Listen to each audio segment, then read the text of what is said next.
Olá, amigas e amigos, estamos começando mais um programa Saúde e Companhia. Esse programa é apresentado por mim, Renato Silva, professor da Faculdade de Medicina, chefe da Unidade de Transplante de Fígado do Hospital de Base, e pelo professor Domingo Marculino Braille. Professor Braille é emérito da Unicamp e da FAMERP. E este programa chama-se Saúde e Companhia, porque nós sempre temos aqui na bancada alguém que vai trazer um pouco da história, um pouco de informação para você e sua família. Infelizmente, mais uma vez, o professor Braille está ausente. Está em fase de recuperação e logo, logo ele estará aqui conosco. Hoje nós temos aqui o doutor, professor José Carlos Pauquete, conhecido como Chim Pauquete, um homem multifacetado. É professor da Faculdade de Medicina, um grande cirurgião, um homem que tem uma atividade política, uma atividade administrativa. Na nossa instituição ele formou-se na 7ª turma e ocupou quase todos os cargos, diretor administrativo, diretor clínico, chefe de departamento de cirurgia, e também ele criou a emergência, que vai ser um tópico de nossa discussão aqui. Chim, antes de nós passarmos da tua história dentro da faculdade, você é de Mirassol, você nasceu em Mirassol. Mirassol. Você fez todo o teu primário, secundário em Mirassol. E veio fazer faculdade em Rio Preto. Quando foi que começou o teu curso de graduação em medicina? Em 1974, a minha turma éramos 9 de Mirassol, incluindo Jorge Fares, Maria Vita, minha prima Fátima Bordim, a doutora Fátima. Isso dava 10%. Dava. Praticamente mais, 10%. Mais de 10%? Não era 60% que entrava? Era 64%. 64%. Então foi toda lá. E como eu tive 3 pais, 2 mães, uma madrasta negra, uma irmã negra, com muita honra. Isso. E eu nunca, meus pais, um pai meu já era velho, eu não quis deixar Mirassol, poderia ter feito aqui minha vida política e médica, mas sempre preferi só o hospital de base. Xi, desses 9 colegas que formaram em tua turma, que era de Mirassol, quantos estão na faculdade no hospital de base? Eu, Jorge, o Tito, o Gusson. Bordinha é de lá? O Gusson, a Jane Bonilha. Acho que nós éramos 20% do total de Mirassol naquela época. E todos fizeram... A instalação foi ótima, mas uma coisa muito, muito séria. Como eu sou a favor do voto distrital, devia ter o distrital também aqui. Ele servia a região e não a todo mundo. Na graduação, na pós, todo mundo. Na pós, todo mundo. Xim, antes de nós entrarmos, conta um pouco da tua atividade como estudante, como é que foi essa passagem da Faculdade de Medicina de São José do Rio Preto, que era uma instituição privada, e depois ela virou uma instituição pública. Quando eu entrei, logo no primeiro ano, teve uma greve encabeçada pelo Flávio, ele até morreu. Depois nós fizemos outra, mas a greve maior, o que começou a mudar o hospital de base, foi a nossa turma que encabeçou. Nós éramos 6º ano, em 79 ficamos 3 meses parados. Sem atividade acadêmica, nem... Nada. Eu, por um mês, eu era um dos líderes, depois eu era muito radical, e quem comandou foi Aldenes, Aline, Horacil, Maria Vita. E ninguém faria isso que nós fizemos para mudar. Então tinha uma sociedade mantenedora chamada Fresa, a qual não queria que crescesse. E nós, então, trouxemos um interventor de Minas Gerais, foi espetacular. Mas o aluno que teve esse poder de trazer o interventor? Não, nós brigamos e contamos com vários, tal como Dioclésio, Liberato, mas a parada era aluno mesmo. Era nós que, o 6º ano que encabeçou. Qual foi o resultado dessa intervenção? 90 dias parado, com risco de não se formar. Então nós mudamos de Fresa para Funfarm. Aí foi a mudança. Aí foi a mudança. Essa foi a primeira mudança importante. Quando você se formou, você já começou fez residência, já começou a atuar como docente? Não, eu fiz residência primeiro e segundo ano, E logo após, com o doutor Roberto, que era prefeito, nós assumimos o pronto-socorro da Vila Ercília. Foi meu primeiro cargo, eu comecei, fui o primeiro diretor. Fiquei com 8 anos lá, então nós tínhamos uma atuação acadêmica e forte no pronto-socorro da Vila Ercília. E nesse período você exercia também a tua atividade médica em Mirassol? Médico em Mirassol, operava, dava plantão de domingo, por exemplo, domingo, na Santa Casa. Atendia 150 pessoas, entre crianças, partos, cesárea, tiro.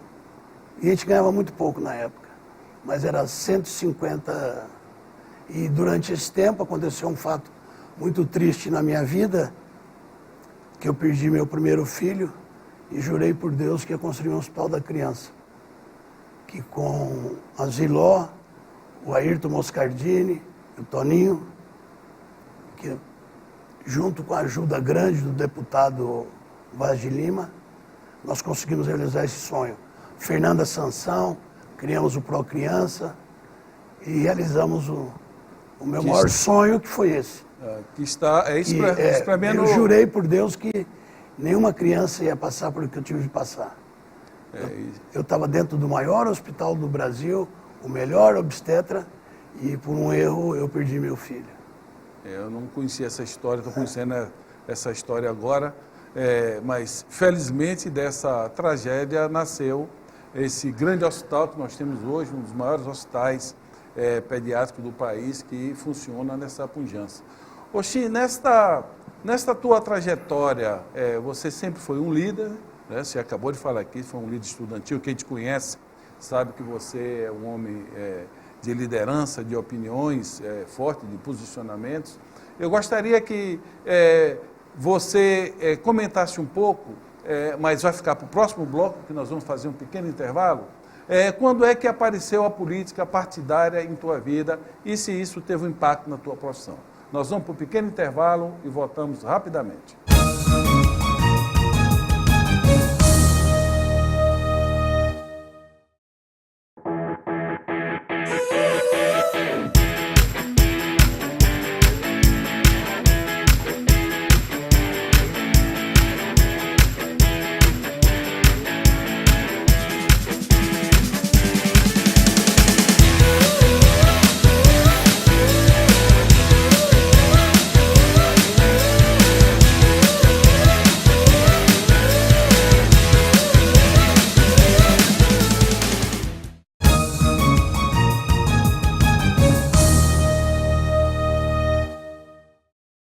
Olá, amigas e amigos, estamos voltando com o segundo bloco do programa Saúde e Companhia, hoje com a honrosa presença do professor Chim Pauquete.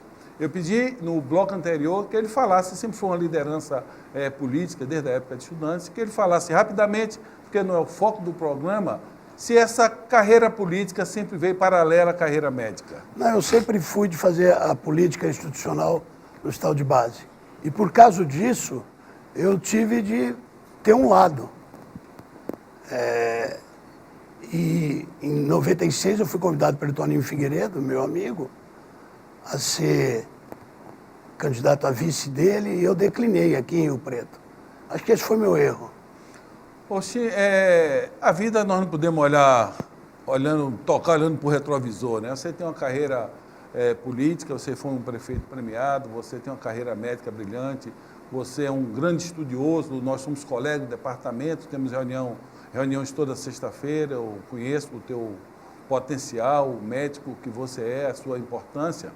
Agora, eu gostaria que você registrasse aqui, teve um momento, no momento da estadualização, acho que isso é um momento importante da nossa instituição, né? Eu acho que isso deu, pelo menos eu que não participei dessa história, mas eu tenho na minha visão que foi um momento ímpar que fez nossa instituição se desenvolver, tanto a faculdade como o hospital de base.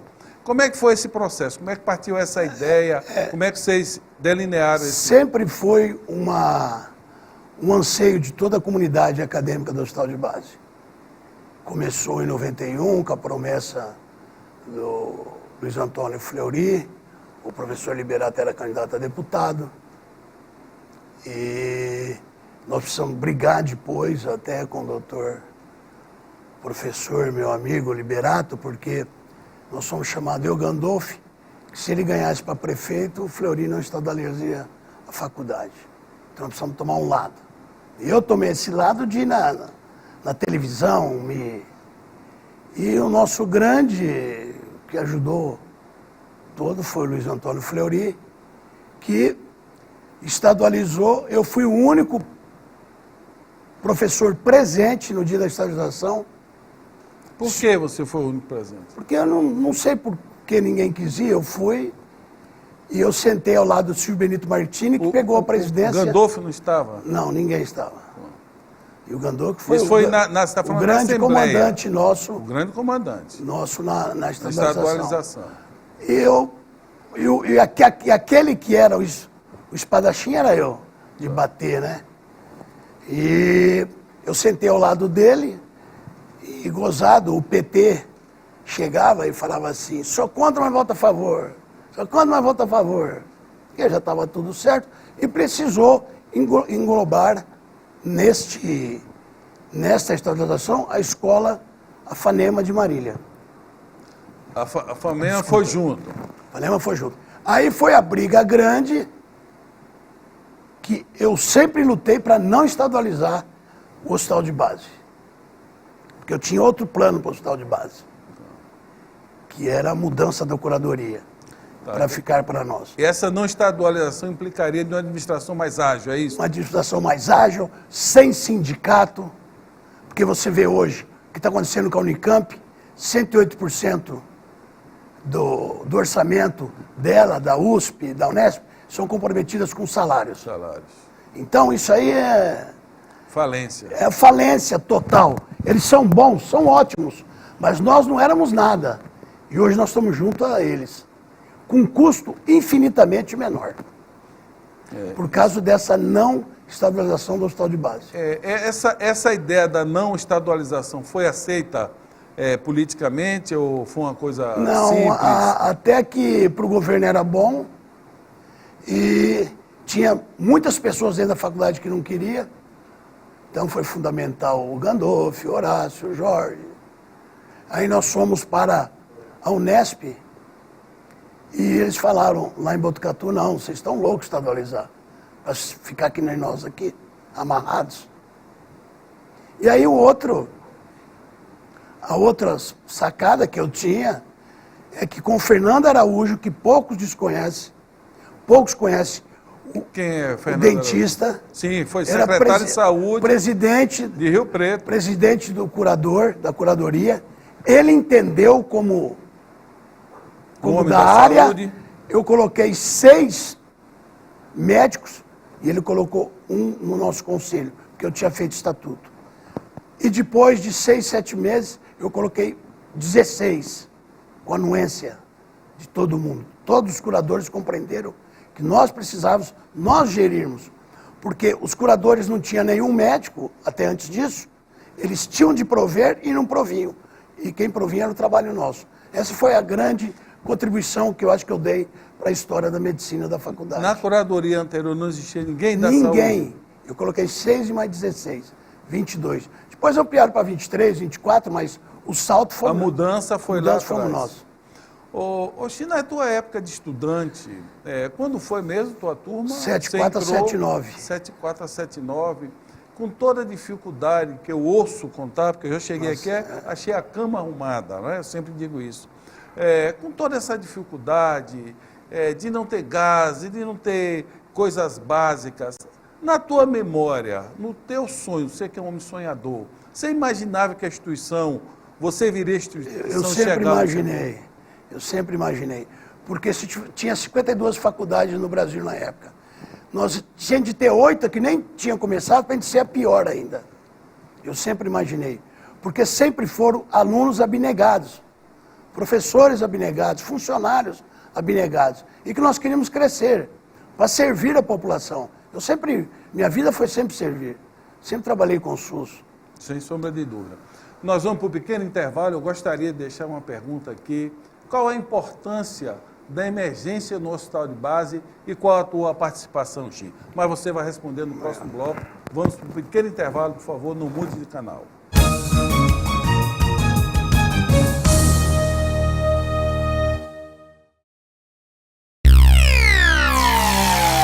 A AmplitudeNet é uma empresa dinâmica e arrojada capaz de oferecer soluções completas e inovadoras nos segmentos de informática, telecomunicações, segurança e tecnologia da informação. AmplitudeNet, o melhor da tecnologia em um só lugar.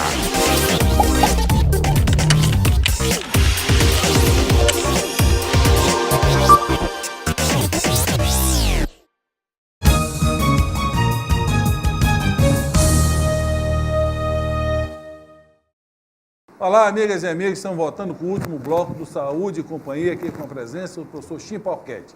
Xim é um homem idealizador, ele tem muita ideia de pesquisa, é um homem que é apaixonado pelo uso do azul de metileno no choque refratário. Xim, qual a importância da emergência no hospital de base e qual é o teu entrelaçamento com a emergência? Você tem ações em todas as áreas da nossa faculdade, do nosso hospital, mas a emergência eu acho que é especial para você, não é? Olha, ela é especial porque vários amigos meus faleceram de acidente e não tinham como atender. Então eu passando com o Jorge, falamos, vamos fazer emergência aqui, vamos fazer um hospital novo. O Jorge falou, você está louco?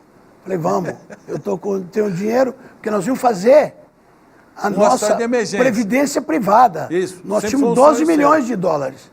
Aí nós falamos, não, nós vamos construir um hospital, construir uma emergência que seja uma das melhores do Brasil. E hoje é uma das 3 melhores do Brasil. Então, trouxemos o pessoal de São Paulo, fomos o terceiro grupo do Brasil a fazer a cirurgia do trauma que eu criei. E meu grande braço direito hoje, eu passei a chefia para ele, depois de 15 anos, poderia ter declinado disso, mas eu falei, ele é todo merecedor, que é o Roberto Iage, e com tantos outros, Brienzi, Geni, Neto, tantos outros, mas, então, que nós fazemos hoje o ATLS, que é o Advanced Trauma Life Support, Isso. E que, não, na minha opinião, não tem, poucas do Brasil e do mundo consegue fazer aquilo que nós temos. Porque nós temos cirurgiões com 20, 30 anos, formados. Hoje lá nós temos o Dadá, nós temos o Echeverria, nós temos o Yukio, e nós temos o Paulo, que é um grande cirurgião, Paulo Espada, que eu acho que vai suceder o Roberto Iage, dependendo do que nós estamos falando. Então, e atende politraumatizado, só de politraumatizado, 300 por mês. Ô, Xim, explica bem para a população. Você fez elogio à emergência, que emergência é importante, todo mundo tem ATLS. Explica em detalhes o que é isso, qual é a preparação do médico para a emergência. Essa foi uma briga que eu não consegui implementar. A Sociedade Médica Brasileira, a AMB, o CRM, tudo deveria... Isso é uma coisa crucial, que é o ATLS, o Advanced Trauma Life Support. Você tem 12 minutos fazendo a BCDE para estabilizar o politraumatizado. O ACLS é da parada cardíaca, 12 minutos. O PLS do pediátrico. Todo plantonista tinha que ter isso. Iam morrer muito gente. De qualquer instituição. De qualquer instituição. Deveria ser obrigatório. Obrigatório e qualquer médico. Não tem porque você for oftalmologista, eu não sei. Então você não é médico. Porque o grande... trabalhar na emergência... Não, mas... E a vida dele? Porque aquele que é um grande especialista, ele sabe tudo de nada. Isso aí. Porque antes ele tem que ser clínico. Ele tem que ser cirurgião. Isso. É as nossas formações. Nossa. Então, é isso. Por quê? Vou dar um exemplo para a população entender. 30% dos que morrem no local. Aí você tem de 1 a 3 horas, que é os outros 30% que morrem. É hora de ouro. E quanto em 12 minutos, você estabilizando, ele deixa de morrer. Tipo os outros 30% que morrem depois de 7 dias. Então, tem de ser uma luta grande e não aceitar. O CRM devia obrigar, porque agora vai abrir outra escola em Araras, outra em Rio Claro, outra em Guarulhos. 11 escolas no país, né? E o que eles querem, então? Que o médico vire um cubano, trabalhar a preço de banana, que seu dano, que o cara está desteto, acha que vai salvar a tua vida. Não vai, porque ele não sabe nada. E não é culpa dele. Por quê? 2.600 vagas médicas que abriram, não abriram nenhuma de residência nova. Isso é um crime. Perpetrado pelo PT e continuado agora pelo PMDB. Ou seja, você forma o médico e ele não tem a oportunidade de fazer a sua residência. E aí ele é deformado. Porque hoje, Renato, você sabe, se a pessoa não ficar 11 anos, 10 anos em média, mexendo com medicina, ele não vai saber nada. Tudo muda numa semana. É muito rápido. É muito rápido. Eu sempre digo que 5 anos hoje então, é um século. E você vê uma coisa, você me perguntou, voltando ao assunto, por que nós estadualizamos? Porque se nós tivéssemos estadualizado o hospital de base, nunca poderia ter trazido um homem como você. Então, nós procuramos os melhores e para que cresça o hospital de base. Não é de pai para filho o hospital de base. Por isso que está fechando muito serviço aí, porque faz de pai para filho. Isso aí. O meu filho, que é meu sonho, ele faz na Santa Casa. Ama a Santa Casa, aqui em Rio Preto. E é muito bem tratado e nunca quis fazer nem residência no hospital de base. O Chim vai dar, só para a população saber, entre todos os méritos que Chim tem em sua relação dentro da instituição, quem chega na emergência hoje tem uma placa, não é? A emergência é chamada José Carlos Chim Pauquete, que é uma homenagem singela da instituição, mas é muito simbólica pela luta que Chim sempre teve pela emergência. Oxi, o ATLS, o médico que está nos assistindo agora, ele não trabalha em emergência, ele não sabe o que é ATLS. Se ele quiser fazer um ATLS, onde é que ele deve ir? Nós somos formadores aqui e ele não precisa fazer o ATLS, ele faz o básico, é o BALS. Esse básico dá uma ideia muito grande do que ele tem de fazer. Ele pode salvar a vida de qualquer um no restaurante, num acidente, em qualquer lugar. Oxi, agora voltando um pouco para Mirassol, como é que está a saúde de Mirassol hoje? Mirassol foi arrasado por um ex-aluno nosso, o senhor Júnior Risse, que arrasou em tudo, financeiramente, em saúde, em tudo. Sem visão nenhuma, sem nada. Agora tem 2 rapazes novos, o André, são 2 advogados, e o Tiago, a qual tudo que precisa eu falo, porque eu fui administrador, eu ganhei o prêmio entre os 10 maiores educadores do país. Vou dar um exemplo muito, muito singelo aqui. Enquanto eu construía o nosso aterro sanitário, Rio Preto não construiu. Então, é só uma firma que ganha aqui o lixo. Por quê? Porque ela tem o aterro sanitário. Isso é um crime da mala aqui em Rio Preto. 16 anos depois não tem seu aterro sanitário? E você está me ouvindo, a população? É isso mesmo. E se alguém estiver reclamando daí, porque é dia, meu amigo, eu estou à disposição para um debate com qualquer um. Chim, nós estamos chegando ao final do programa. Eu gostaria que você deixasse uma mensagem para o nosso telespectador. A mensagem que eu digo é o seguinte: o hospital de base foi minha vida, o Hospital da Crema foi minha vida, como está sendo a sua, e que lá só tem abnegados. Durante todo esse tempo, o maior orgulho nosso é que nunca houve omissão de socorro e nunca houve um roubo de nada. Nem falar que esse aqui é o hospital de base. E cresceu. Rio Preto, a região merece uma faculdade entre as 10 melhores da América Latina. Isso aí. Sim, eu gostaria, refletindo um pouco sobre tua vida, eu gostaria, não é literal, mas Cora Colalina fala que todos nós estamos matriculados na escola da vida, onde o professor é o tempo. E o tempo mostra isso que Chim acabou de relatar aqui sobre a história do Hospital de Base da Faculdade de Medicina. Boa semana a todos, paz e saúde, até a próxima.